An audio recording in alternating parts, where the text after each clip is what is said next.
Bismillahirrohmanirrohim. Pada kesempatan kali ini, saya akan menjelaskan tentang bagaimana caranya menyelesaikan kasus analisis jalur dengan menggunakan aplikasi SPSS. Di sini saya mempunyai contoh kasus analisis jalur yang telah diketahui diagram jalurnya. Dari gambar ini, kita dapat mengetahui bahwa gaya kepemimpinan atau X1 dan insentif atau X2 merupakan variabel bebas. Motivasi kerja atau Y merupakan variabel mediasi, dan kinerja pegawai atau Z merupakan variabel terikat.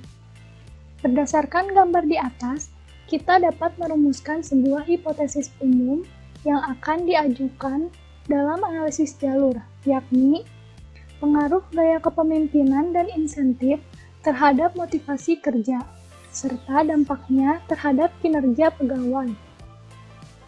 Sementara itu, hipotesis yang akan kita uji satu persatu antara lain, yang pertama pengaruh X1 dan X2 terhadap Y, pengaruh X1, X2, dan Y terhadap Z, dan yang ketiga analisis pengaruh X1 dan X2 melalui Y terhadap Z. Dengan data sampel yang saya miliki, yaitu sebanyak 80 responden. Langkah pertama dalam menyelesaikan analisis jalur dengan aplikasi SPSS ini adalah input data, lalu analisis data, dan kemudian output. Dalam hal ini, kita akan melakukan 2 kali model regresi. Selanjutnya, yang akan kita kerjakan terlebih dahulu adalah model regresi yang pertama.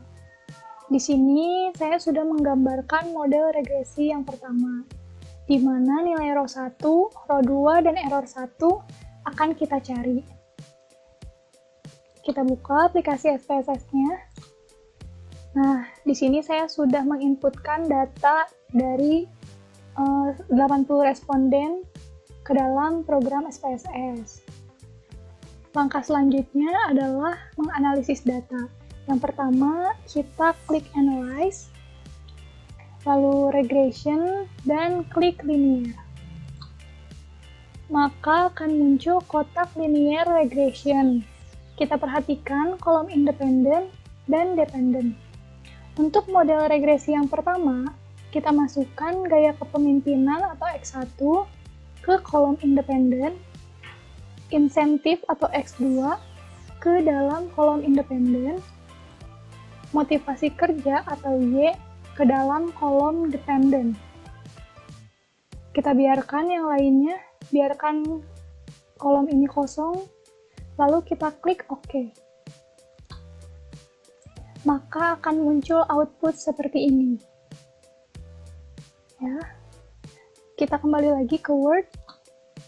Nah, taraf signifikansi yang kita pakai, yang kita pilih 5% atau 0,05.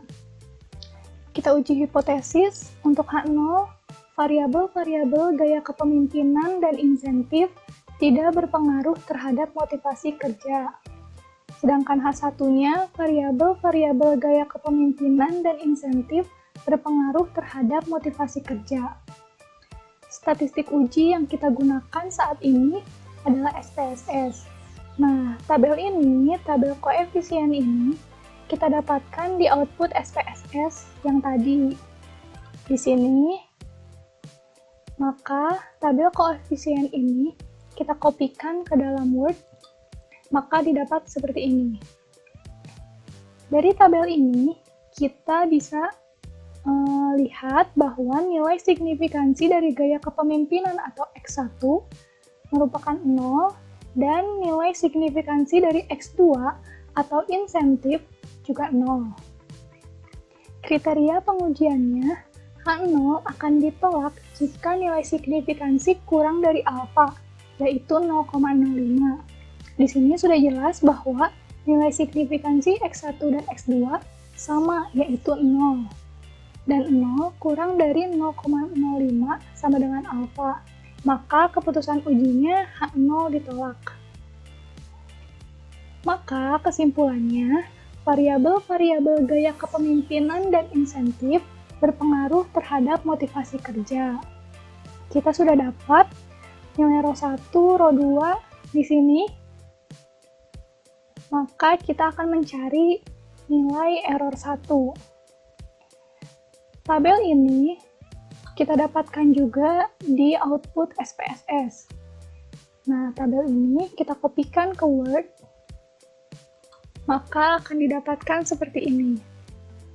Dari tabel di atas, diketahui bahwa besarnya nilai R² adalah 0,58.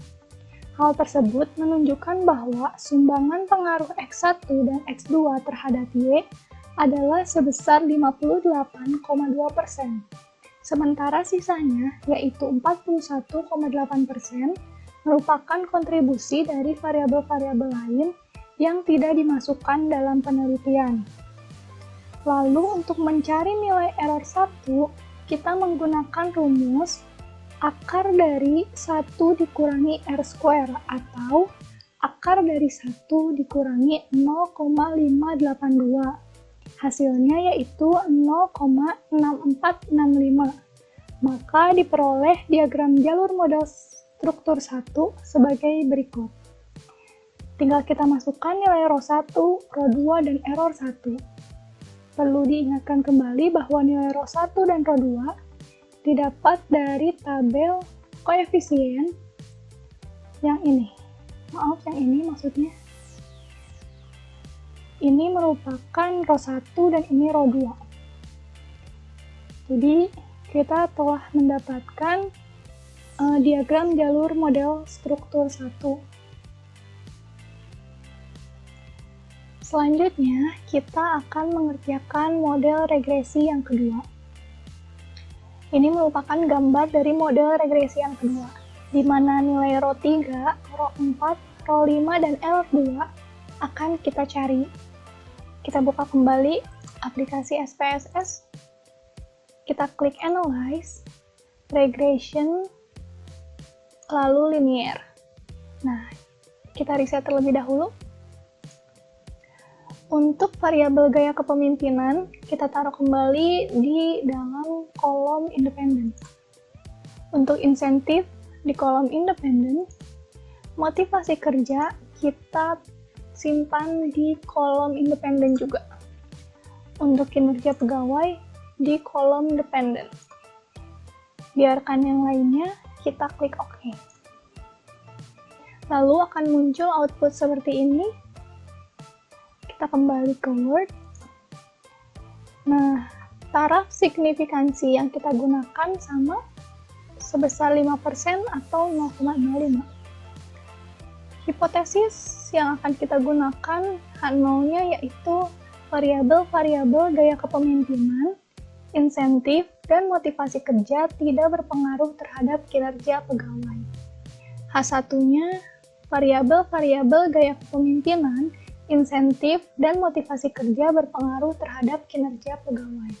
Statistik uji sama menggunakan SPSS, dan tabel ini kita dapatkan dari output SPSS yang ini, tabel koefisien ini.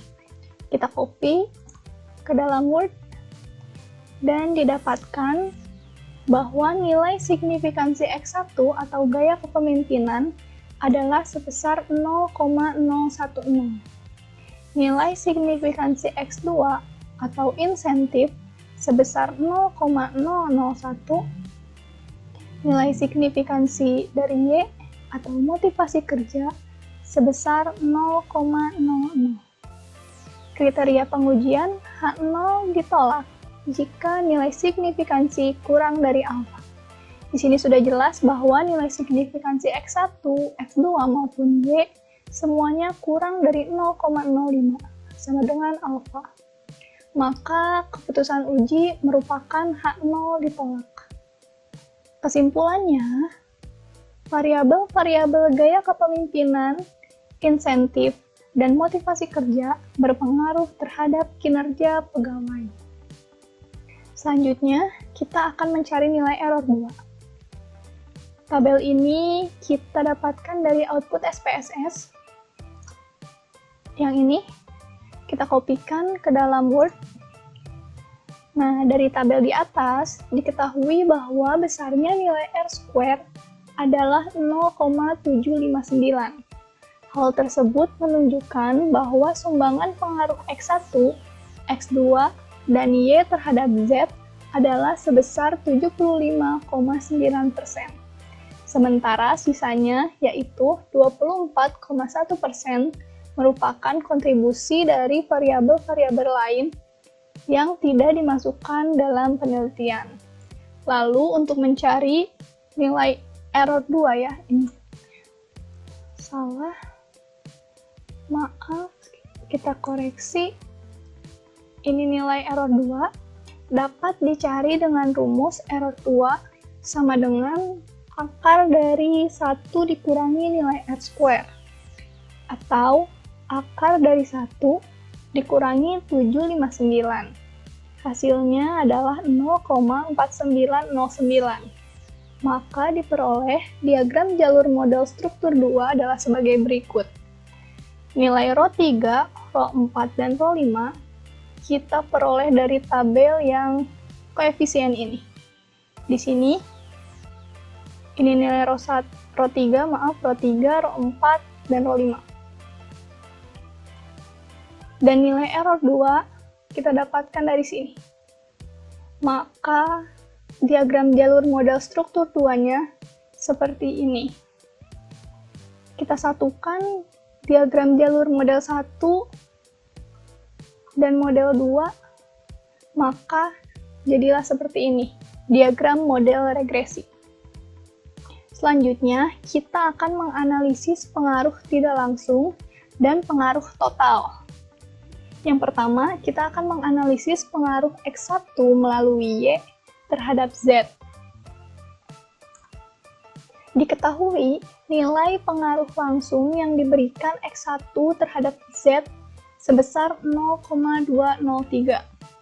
Sedangkan pengaruh tidak langsung X1 melalui Y terhadap Z adalah perkalian antara nilai beta X1 terhadap Y dengan nilai beta Y terhadap Z. Kita bisa lihat di sini nilai betanya. Nilai beta X1 terhadap Y, X1 terhadap Y merupakan 0,540 dikali dengan nilai beta Y terhadap Z. Nilai beta Y terhadap Z sebesar 0,561. Maka didapat 0,303. Maka pengaruh total yang diberikan X1 terhadap Z adalah pengaruh langsung ditambah dengan pengaruh tidak langsung, yaitu 0,203 ditambah 0,303 sama dengan 0,506. Berdasarkan hasil perhitungan di atas, diketahui bahwa nilai pengaruh langsung sebesar 0,203 dan pengaruh tidak langsung sebesar 0,303, yang berarti bahwa nilai pengaruh tidak langsung lebih besar dibandingkan dengan nilai pengaruh langsung. Yang kedua, kita akan menganalisis pengaruh X2 melalui Y terhadap Z. Diketahui pengaruh langsung yang diberikan X2 terhadap Z adalah sebesar 0,239.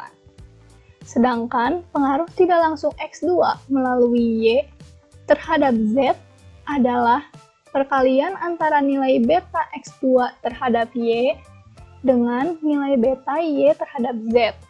Yaitu, kita lihat kembali,